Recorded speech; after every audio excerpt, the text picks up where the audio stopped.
91 FM vous fait découvrir différents métiers au cours d'une interview. Mission, formation, plus de secrets pour vous. Bienvenue dans Job Interview sur 91 FM. Et oui, bienvenue dans votre émission du jeudi soir qui vous présente des métiers, des formations. Cette émission est d'ailleurs organisée à l'occasion du Carrefour des métiers qui s'est tenu le 31 janvier dernier à Chimazarin avec la ville de Morangis. Au micro ce soir pour vous, Laetitia et Simon. Bonsoir. Bonsoir. Et vous recevez Pascal. Exactement, Pascal qui est éducateur de jeunes enfants en relais petite enfance. Bonsoir Pascal. Bonsoir.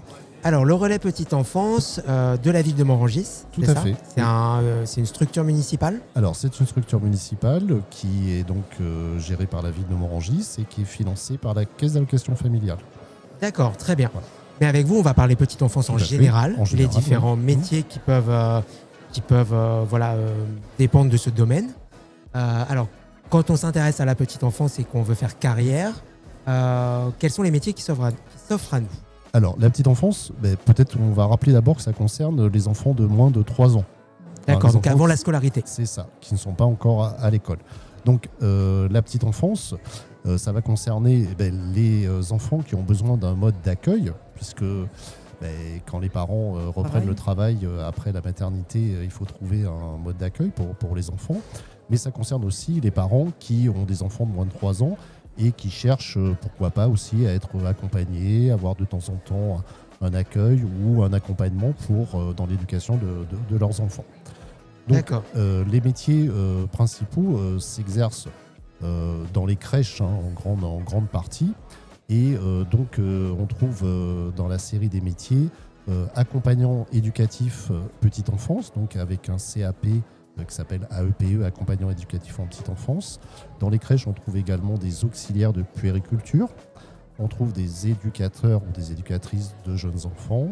Et on trouve des infirmières puéricultrices dans les crèches, dans les métiers de la petite enfance.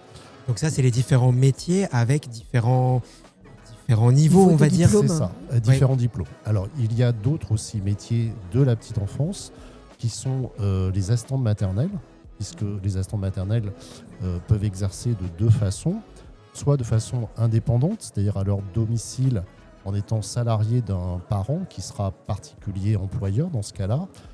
Et là, il y a également un diplôme, du coup, alors ou une certification. Pour l'assistant maternelle, il s'agit d'un agrément. D'accord. Cet agrément, il est délivré par la protection maternelle infantile du département qui délivre un agrément pour tant d'enfants, entre 2 et 4 enfants, selon le domicile de l'assistante maternelle, ses conditions d'accueil, ce qu'elle peut offrir comme conditions de sécurité.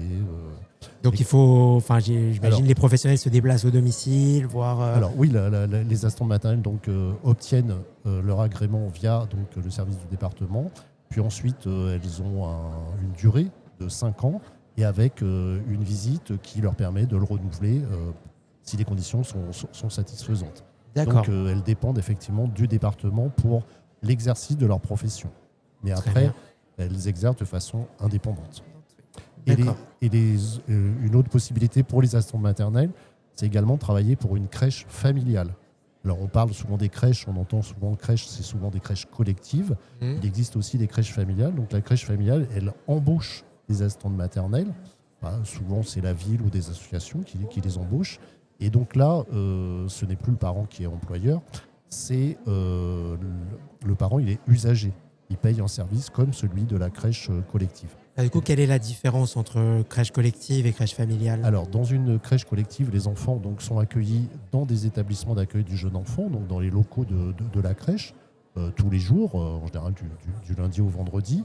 Dans une crèche familiale, les enfants sont accueillis chez les assistantes maternelles, à leur domicile, et les assistantes maternelles de la crèche familiale, en général, viennent 1 ou 2 fois par semaine à la crèche collective ou au local qui est relié à la crèche familiale pour participer à des temps d'éveil et avoir des moments comme ça un petit peu collectifs.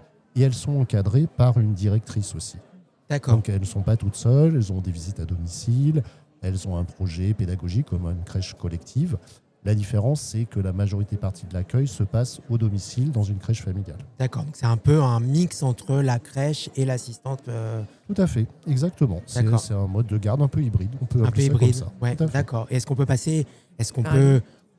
Oui, Laetitia. L'assistante maternelle peut choisir d'une année sur l'autre, par exemple, de passer de la crèche familiale à l'indépendance complète ou Alors, pas du tout? si, elle peut le choisir. Hein. En fait, dans une crèche familiale, l'assistante maternelle va être embauchée. Après, si elle veut repasser indépendante, il faut qu'elle démissionne de la crèche familiale. Voilà. Mais dans les deux cas, son agrément lui permet quand même de passer de l'un à l'autre. Oui, voilà. Qu'est-ce qui est le plus confortable pour elle, Alors, il y a point de vue rémunération, par effectivement, exemple? il y a des avantages et des inconvénients dans chaque On imagine bien. mode d'accueil. Pour la crèche familiale, ce qui est intéressant pour les assistantes maternelles, c'est qu'elles vont avoir une rémunération fixe. C'est-à-dire qu'elles vont être embauchées pour accueillir, par exemple, 3 enfants. Et quel que soit le nombre d'enfants qu'on leur confie, elles vont être rémunérées pour 3 enfants. Donc, quel que soit le nombre d'heures où elles accueillent également elles vont avoir un minimum d'heures de travail de rémunéré, un forfait. Et après, au-delà de ce forfait, des heures supplémentaires de payer. Et puis, elles n'auront pas à gérer toute la partie administrative. C'est-à-dire que le parent, le contrat qu'il signera, ça sera avec la structure et non pas avec l'assistante maternelle. Ce qui est plus simple peut-être pour les parents aussi. Alors, j'ai des souvenirs de pages. Oh là là. Tu veux dire, tu parles. C'est peut-être personnel. Oui. C'est quelque chose. Là, je peux faire le parallèle avec moi, mes missions. C'est-à-dire que pour une assistante maternelle indépendante, donc le parent, il est employeur. Et donc là, effectivement, il y a beaucoup plus de démarches à effectuer. Pour l'assistante maternelle aussi, c'est beaucoup plus d'accompagnement et puis une gestion qui est différente et un rapport aussi qui est différent, puisque là, il y a aussi un rapport d'argent entre l'assistante maternelle indépendante et le parent. Tandis qu'à la crèche familiale, le parent paye la crèche, l'assistante maternelle, une facture et elle n'a pas de facture, tout ça à gérer. Donc, pour la crèche familiale, ça peut être un avantage. L'inconvénient, c'est que l'assistante maternelle ne va pas choisir les familles. Non. Et elle ne va pas choisir ses horaires non plus. Et oui. Voilà. Indépendante, donc là, effectivement, c'est au terme d'une négociation que l'assistante maternelle va se mettre d'accord avec un parent. Au niveau du prix du repas, du taux horaire, etc. C'est ça. Oui. Donc, au niveau des assistantes maternelles indépendantes, on est dans le secteur libéral. Donc, le tarif est choisi par l'assistante maternelle, et accepté par le parent, auquel s'ajoutent des indemnités, etc. Et le parent, donc chaque mois, doit faire une déclaration pour établir le salaire. D'où l'existence, effectivement, j'en viens à mes missions, des relais petite enfance, qui sont un lieu qui sont aussi là pour accompagner pour aider les parents dans toutes ces démarches auprès de l'URSSAF, notamment, puisque c'est pas si simple que ça. Que puis il y a des primes de fin de contrat, des congés payés, il y a tout un... C'est un secteur où la réglementation juridique est assez complexe. Elle dépend d'une convention collective qui a des dispositions très particulières et du coup, ça nécessite effectivement une connaissance assez pointue et souvent un accompagnement pour les parents. L'intérêt de votre existence, voilà, en fait. au moins en tout cas pour servir de relais et orienter les parents vers, on va dire, soit des conseils juridiques, soit des ressources qui vont les aider à bien gérer leur contrat et puis en tout cas à pratiquer ce qui est légal par rapport à, effectivement au congé et la rémunération, enfin toutes ces parties-là qui peuvent être litigieuses quand on est dans une relation employeur-employé. Bien sûr. Est-ce que ça signifie que n'importe qui serait un petit peu attiré par la petite enfance pourrait s'installer en tant qu'assistant ou assistante maternelle? Alors, il suffit d'obtenir l'agrément de la PMI, ce qui est a priori pas très... Est-ce qu'un jeune de 20 ans qui sortirait de ses études, par exemple, pourrait se dire « je veux devenir assistant maternel ou paternel », je ne sais pas comment on dit. On dit assistant maternel, c'est parce que... La plupart du temps, ce sont des femmes qui exercent, effectivement. C'est encore des métiers très genrés. Oui, effectivement. Alors, moi, je suis éducateur de jeunes enfants, mais je suis une exception. Oui, c'est ça. Et effectivement, le terme d'assistant maternel, on peut se poser la question. Pourquoi maternel? Pourquoi on ne dirait pas parental? Parental, parental, assistant parental. Oui, tout à fait. Donc, pour en venir à l'aspect, de est-ce qu'un jeune de 20 ans, pourquoi pas? Après, ce qui est important quand même, c'est le domicile. C'est-à-dire qu'il faut que la personne ait un domicile qui soit adapté. Pas dangereux. Pas dangereux. Et donc, ça nécessite quand même un peu d'investissement. Il y a une visite de conformité ou des choses comme ça, je suppose. Quand même. Tout à fait. J'imagine qu'un petit studio, ça passe pas, quoi. Après, ça peut passer, mais l'agrément, il sera certainement réduit. À un enfant, pour un enfant peut-être. Ouais. Alors, et puis, effectivement, les questions de la PMI, ça va être où est-ce que vous allez faire dormir l'enfant, comment vous allez vous organiser si vous avez vos propres enfants, etc. Alors, rien n'est impossible, hein, mais effectivement, les conditions sont assez drastiques parce que le critère principal, comme vous l'avez évoqué, ça va être la sécurité. Justement, parlant de sécurité, de mise en conformité, comment ça se passe? C'est à l'assistant ou l'assistante maternelle de régler tous les travaux éventuels ou il y a quand même une petite enveloppe, une sorte de subvention pour pallier à tous ces travaux? Alors, lors de la personne qui veut obtenir un agrément d'assistant maternel va donc faire une demande auprès de la PMI, il y aura une visite. Lors de cette visite, tous les points de conformité vont être examinés. S'il y a des choses à améliorer, donc l'agrément ne va pas être délivré tout de suite, en contrepartie de travaux, etc.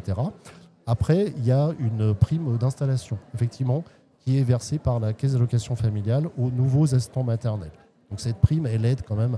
Alors, les travaux, ça peut aider en partie à faire quelques travaux, mais aussi à acquérir du matériel, puisque l'assistant maternel doit être équipé également au niveau du matériel. Et bon, comme vous le savez, ça peut être assez cher, hein, des poussettes avec plusieurs places, des lits, etc. Ça pèse 50 kilos, paraît-il. Oui. Bah, après, aujourd'hui, on a des poussettes motorisées. Il y a des trucs, mais c'est comme des drones, en fait. Tu restes chez toi et la poussette... Qu'est-ce qu'ils sont forts, quand même. Ils iront dans des crèches automatiques. C'est ça. Comme les voitures sans pilote. Tu mets ton téléphone dans la poche et la poussette te suit. Voilà, non, c'est un peu de la dystopie. Et est-ce que le fait d'avoir fait des études, d'avoir un diplôme petite enfance, aide à avoir un agrément du coup? Alors, ça peut dispenser. Alors, il y a un aspect dont je n'ai pas parlé.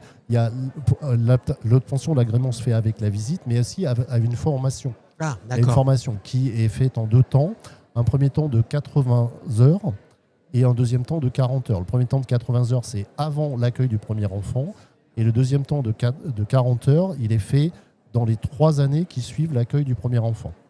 D'accord. Alors, au niveau des diplômes, effectivement, certains diplômes de la petite enfance permettent de se dispenser de certaines formations. C'est pas indispensable, ça peut être une petite aide. On a de plus en plus quand même de professionnels de la petite enfance. Moi, je le vois sur mon secteur qui étaient diplômés du style infirmière, éducatrice de jeunes enfants et qui ont choisi de travailler à la maison en tant qu'assistante maternelle. Pour, des fois aussi, c'est lié le fait de travailler à la maison, la vie familiale. Au niveau du rythme de vie, c'est quand même, ça peut être simple. Et certaines assistantes maternelles feront le choix aussi pour aussi s'occuper de leurs propres enfants. Oui. Hein. C'est aussi une façon de concilier la vie familiale, ou leurs petits-enfants parfois aussi. Ou les petits-enfants aussi, tout à fait. Oui, c'est possible, tout à fait. Et moi, j'ai une petite... Pardon, vas-y. Est-ce que les assistantes maternelles, par exemple, doivent répondre à certains critères, comme par exemple ne pas mettre les enfants devant la télévision, leur faire des parcours de motricité, des choses comme ça? Alors, devant la télévision, ça c'est général pour, c'est pour tout le monde. Tout le monde. Oui. Et tous les professionnels de la petite enfance. Et on essaie quand même de faire beaucoup de campagnes sur pas d'écran avant 3 ans. Est-ce que vous ne pouvez pas vérifier chez chaque assistant maternel que c'est bien respecté? Moi non, parce que j'ai pas de lien, hiérarchique direct avec les assistants maternels. Je suis là vraiment plus que dans l'accompagnement. Mais par contre, le corps. La PMI, une puéricultrice de la PMI qui arrive chez une assistante maternelle et qui trouve un enfant devant la télévision, je pense que ça va barder pour son agrément. Oui, bien sûr. Voilà, forcément. Mais, ça peut être révoqué aussi. C'est un motif de révocation. C'est pas tous les 5 ans non plus. Est-ce qu'il y a peut-être des contrôles, inopinés? Tout à fait. Il y a des contrôles inopinés parce que effectivement, tous les 5 ans, c'est pas beaucoup. Hein. Et les contrôles inopinés, ils sont faits pour que les professionnels restent vigilants par rapport à la qualité de l'accueil et à la sécurité. Quoi. En tout cas, les écrans, c'est un thème. On sort un petit peu du sujet, mais c'est quand même un thème sur lequel on voit des effets qui sont assez délétères sur les tout petits. Donc, ça fait vraiment partie des thèmes de prévention qu'on essaye beaucoup de mettre en avant pour éviter justement tous ces dégâts qu'on observe après. Moi, j'ai une dernière question avant de clôturer cette interview. Quel conseil peut-être donneriez-vous à un jeune, une jeune qui nous écoute, qui hésite peut-être à se lancer? Alors, pour les métiers de la petite enfance, moi, le conseil que je donnerais, c'est déjà d'avoir une première petite expérience de babysitting ou alors de stage Avec des frères et sœurs. avec les frères et sœurs. Mais c'est déjà un bon début. Hein. Oui. C'est un bon début. Après, pourquoi pas se lancer dans du babysitting avec au service de parents qui ont des besoins ponctuels. Faire des stages aussi dans des structures petite enfance, lors des stages de 3e ou lors d'autres occasions. Et puis après, comme des jours comme aujourd'hui, c'est vraiment rencontrer les professionnels pour se rendre compte de la réalité du terrain. C'est un métier qui est exigeant au niveau physique, nerveux, c'est évident. Peut-être nerveux surtout. Oui, Oui, J'ai rien dit. Non, mais moi j'ai fait partie par exemple de jury de sélection pour les entrées d'école, d'éducateurs et tout. Et il suffit pas de dire j'aime bien les enfants. Oui, bien sûr. Oui, bien sûr. Ça paraît bateau ce que je dis, mais c'est bien Un vrai engagement c'est un vrai engagement physique, moral. physique. Après, un autre aspect que moi je mettrais en avant et qui aujourd'hui compte quand même, c'est un métier qui recrute. Ce sont des métiers d'un secteur où il y a de l'emploi. Il y a de l'avenir. Il y a de l'avenir, c'est-à-dire qu'on est même en pénurie. Il y a beaucoup de crèches, on a du mal à recruter des professionnels qualifiés. Et c'est un secteur qui est vraiment porteur, malgré un petit peu la baisse de la natalité, où la demande va peut-être un petit peu diminuer. Mais en tout cas, il y a toujours besoin de professionnels de la petite enfance parce que c'est nécessaire au fonctionnement même économique du pays. Bien sûr, oui. Et c'est important aussi au niveau des premiers apprentissages, des premières notions d'éducation, que les tout petits puissent être dans des structures où il y ait un accompagnement, un travail avec les parents et qui soient très tôt confrontés à la socialisation. À la socialisation, tout à fait, exactement. Eh ben merci Pascal d'être venu à notre micro. Plein de bonnes choses. Prenez soin de vos nerfs. Merci. Si on peut retenir une chose de cette interview. Merci en tout cas Laetitia et Simon. Merci plaisir. à vous, c'était passionnant. Et je vous rappelle que cette émission, comme toutes les émissions de 91 FM, sont disponibles sur votre plateforme ou vos plateformes de streaming préférées.